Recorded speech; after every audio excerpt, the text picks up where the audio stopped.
وبركاته.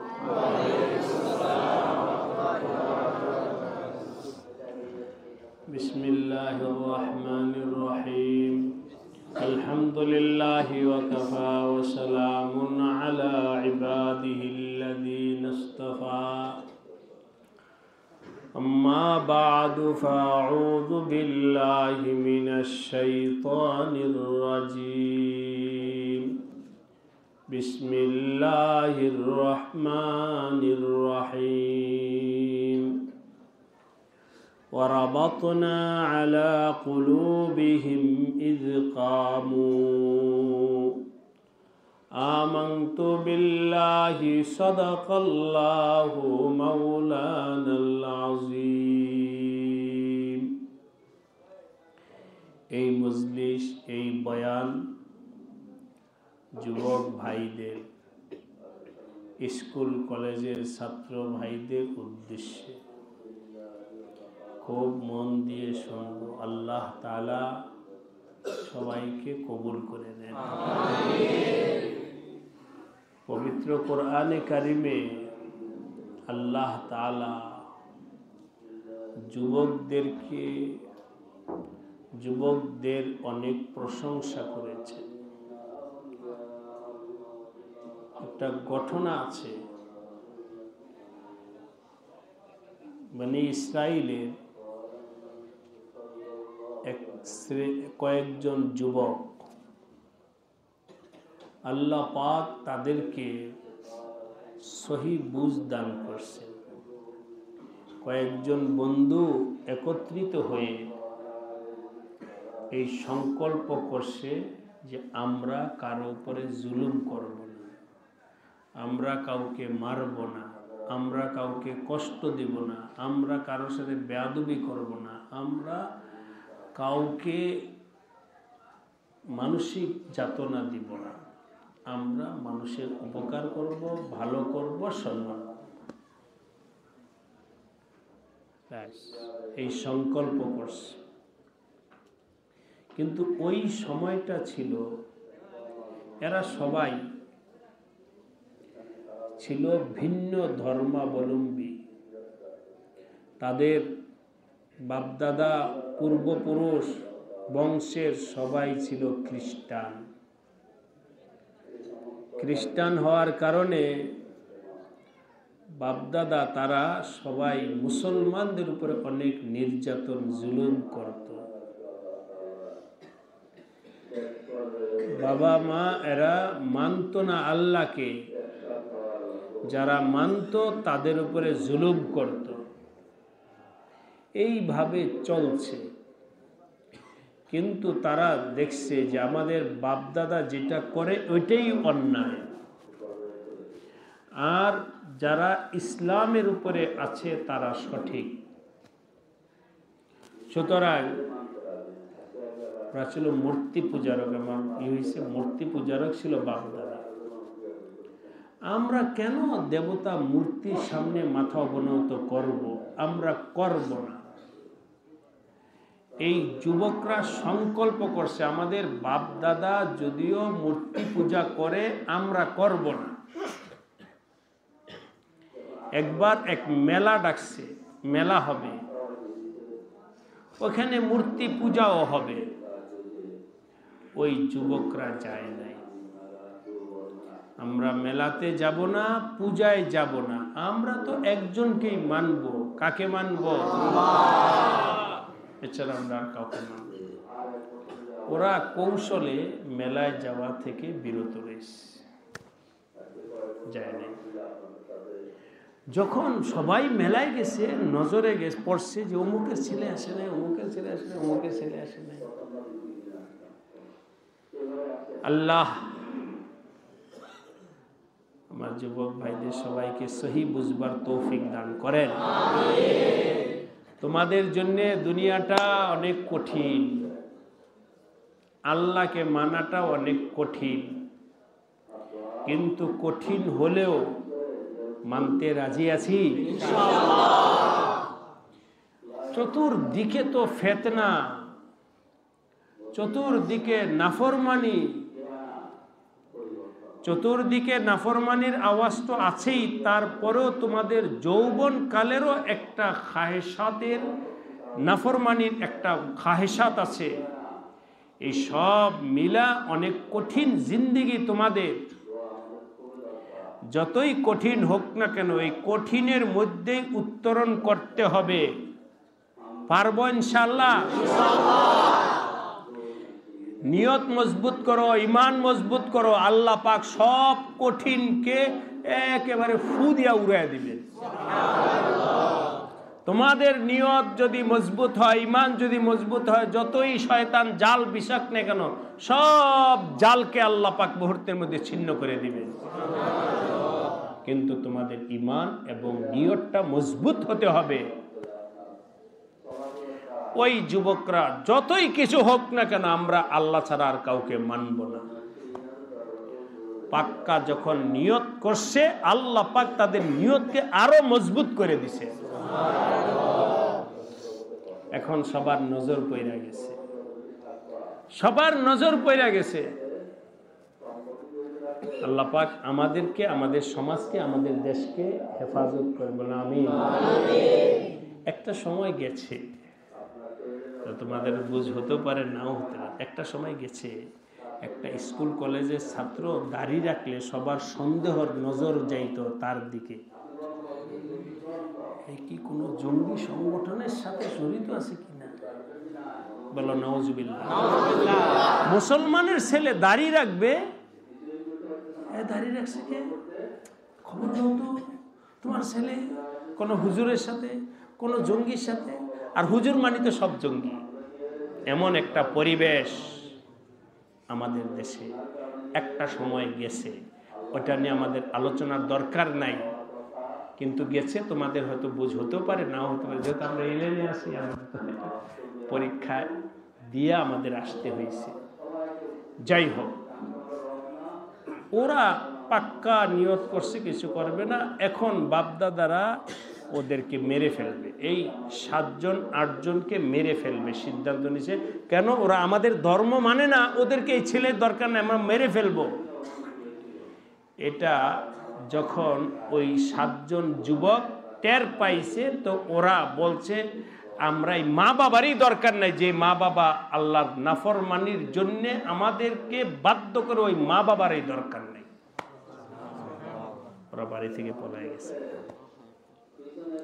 বাড়ি থেকে যখন পলায় গেছে, কোথায় পলায়? ওরা অত বয়সে বড় ছিল না। ওরা গিয়ে একটা গুহার মধ্যে ঢুকছে। এখানে আর কেউ দেখবো না, আমাদেরকে কেউ আর দেখবে না। গুহার মধ্যে যখন ঢুকছে তো ক্লান্ত হয়ে ঘুমিয়ে পড়ছে, সব ঘুমিয়ে পড়ছে। আল্লাহ পাক তোমাদেরকে বোঝানোর জন্য বলে, ওদের ওই গুহাটাকে একটা এসির মতো কুদরতি ভাবে আরামদায়ক জায়গা বানায় দিছে। এই যে ঘুম আসছে, কঠিন ঘুম, ওরা ঘুমায় আছে। এদিকে বাদশাহ সরকারিভাবে তাদের নামে ওয়ারেন্ট জারি হয়ে গেছে, ওদেরকে যেখানে পাও সেখানেই ধরো। ওদের বিরুদ্ধে যখন ওয়ারেন্ট জারি হয়েছে, তখন চলতে চলতে একটা যুগ চলে গেছে। ওরা কিন্তু ঘুমাই আছে। এদের জন্য এরকম ব্যবস্থাপনা করছেন কে? আল্লাহ পাক ঘুমায় রয়েছে। এদিকে ওই বাদশাহ, জালেম বাদশার জমানা শেষ। সরকারি কোষাগারে তাদের বিরুদ্ধে ওয়ারেন্ট এবং ফাঁসির ফায়সালা লেখা, এটা সরকারি দফতরে জমা আছে। বাদশাহ চলে গেছে। একটা যুগ চলে যাওয়ার পরে পরবর্তীতে যে বাদশাহ আসছে, ওই বাদশাহ এই দস্তাবেজ দেখা, ওই পরবর্তী বাদশাহ ছিল ইমানওয়ালা বাদশাহ। এখন যখন দেখলো ইমানটাকে তো অন্যভাবে লেখছে, যে ওরা বদ্দিন হয়ে গেছে, ইমান আনছে, এই জন্য তাদেরকে ফাঁসি। পরবর্তী ইমানওয়ালা বাদশাহ আইসা দেখেছে এই ছেলেগুলোকে বের করে ওদেরকে তো স্বর্ণের পদক দেওয়ার দরকার। যারা ইমানের জন্যে এই অবস্থায় গেছে, ওদেরকে ডেকে ওদেরকে স্বর্ণের পদক দেওয়ার দরকার। পুরা রাজ্যের মধ্যে ঘোষণা হয়ে গেছে, এই নামের ছেলে যদি পাও তাহলে আমাদের কাছে নিয়ে আসবা। কি জন্যে বলো? কি জন্যে? যখন ওরা পলাইছিল ওই সময় কি জন্যে পলাইছে? মৃত্যুর জন্যে। ইমানের উপরে থাইকা ফাঁসির আসামি হয়ে পলাইছে। দেখো আমার আল্লাহ কত বড় কুদরতওয়ালা। এখন সরকারিভাবে তাদেরকে তালাশ করা হইতেছে স্বর্ণ পদক দেওয়ার জন্য। আরাবাতনা আলা কুলুবিহিম। দীর্ঘদিন চলে গেছে, এদিকে যুগ পাল্টাইছে, ওরা এগুলো কিছুই জানে না, ওরা ঘুমাইছে।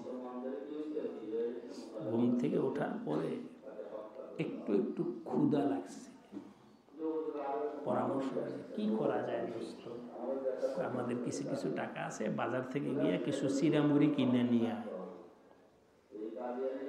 মাঝখানে যেগুলো হয়ে গেছে এগুলো ওরা জানে না, মাঝখানে যে এক যোগ পার হয়েছে জানে না। বাজারে গেছে চিড়ামুড়ি কেনার জন্য, দোকানদারকে গিয়ে বলছে পয়সা দাও।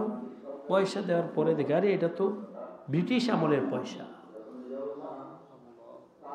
কে বলে? এই পয়সা পেলা কই তোমরা? এই পয়সা তো এখন চলে না, তো অনেক আগের পয়সা, এই পয়সা কই পেলা? ওরা থকায় হয়েছে। কি বলে? আমি কেমন ঘুমাইলাম, ঘুম থেকে উঠে আসলাম আর বলে এটা অনেক যুগের আগের পয়সা। মাঝখানে যে যুগ চলে গেছে এটা ওরা বুঝতে পারে নাই। দোকানদারের সাথে কথা বলতে বলতে দোকানদার বলে আরে আচ্ছা, তোমাদেরকে তো বাদশা তালাশ করতেছে স্বর্ণ পদক দেওয়ার জন্যে, বাকিদেরকে নিয়ে আসো। আমার আল্লাহ সব করতে পারেন। কে পারেন? তবে তোমার আমার ইমানটা কি করতে হবে? পারবো ইনশাআল্লাহ। কোনোভাবেই নিজের জীবন দিব কিন্তু ইমান বিক্রি করব না। এটাই তো আমরা এতদিন বয়ানে শুনলাম, বললাম, তাই না? 2 নম্বর কাজ, গুনাহ থেকে বাঁচার জন্য চেষ্টা করতে হবে। 3 নম্বর কাজ, 5 ওয়াক্ত নামাজ পড়তে হবে। ইমান হেফাজত করব, গুনাহ থেকে বাঁচব, 5 ওয়াক্ত নামাজ পড়ব। রাজি আছি সবাই? আজকে জোহরের পরের তালিম তোমরা শুনছো? ওখানে বলা হয়েছে খুলিকাল ইনসানু দাইফা, মানুষ দুর্বল। আল্লাহ বলেছেন আমি মানুষকে দুর্বল করে বানাইছি। দুর্বল মানুষের সবই দুর্বল না? দুর্বল মানুষের ওয়াদাও কি দুর্বল। গেছে না আলোচনা আমাদের? আচ্ছা, এবার আমরা ওইখান থেকে একটু অন্যদিকে যাই। মানুষের মধ্যে তারা তোমাদের এখানে যাদের বয়স 20-25 আছে, এরকম একটা যুবককে আমরা এখানে দাঁড় করাই, আর 70 বছরের একজন মুরব্বীকে দাঁড় করাইলাম মুখামুখি, কুস্তি লাগায় দিলে কে পারবে? তাহলে বোঝা গেল দুইজনের মধ্যে তুলনামূলক শক্তি কার বেশি? কার তুলনায়? মুরব্বীর তুলনায়। তবে মুরব্বী আবার যখন যুবক ছিল তার গায়েও শক্তি ছিল, এটা এখন নাই। তোমাদেরও এক সময় থাকবে। তো যাই হোক, এই যুবকের গায়ে শক্তি বেশি, এর গায়ে শক্তি যেমন বেশি, এর গায়ে নিয়ত তার শক্তিও বেশি। বুঝে নেই? এর সবকিছুর মধ্যে শক্তি বেশি, শরীরও শক্তি বেশি, নিয়তের মধ্যেও কি বেশি? বিশ্বাস হয় না? ওই যে কত মুরব্বীরা কেবল আমার সামনে হুজুর ফু দেন, কেন? হুজুর সব ভুইলা যাই, দুর্বল দুর্বল হয়ে যাইতেছে, দুর্বল হয়ে যাইতেছে, অত ভুলেই যায়। কিন্তু মাশাআল্লাহ তোমাদের যে বয়স, এই বয়স হলো ভোলার বয়স না, শক্তিওয়ালা, তাকতওয়ালা। সুতরাং মুরব্বীরা আমার কাছে ওয়াদা করে হুজুর নামাজ কাজা করব না, গুনাহ করব না,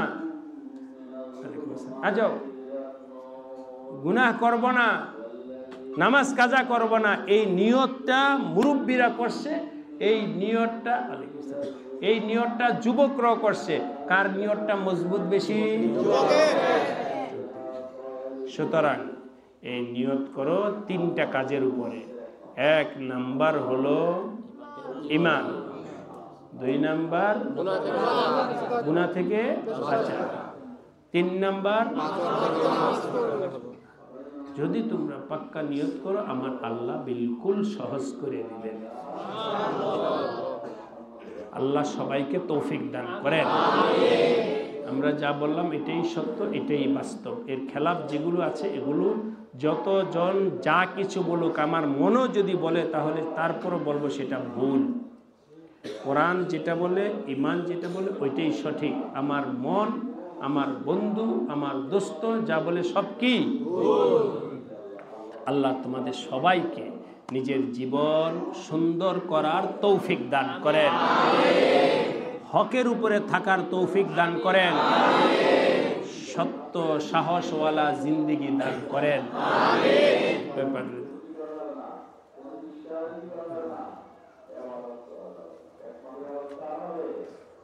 আল্লাহ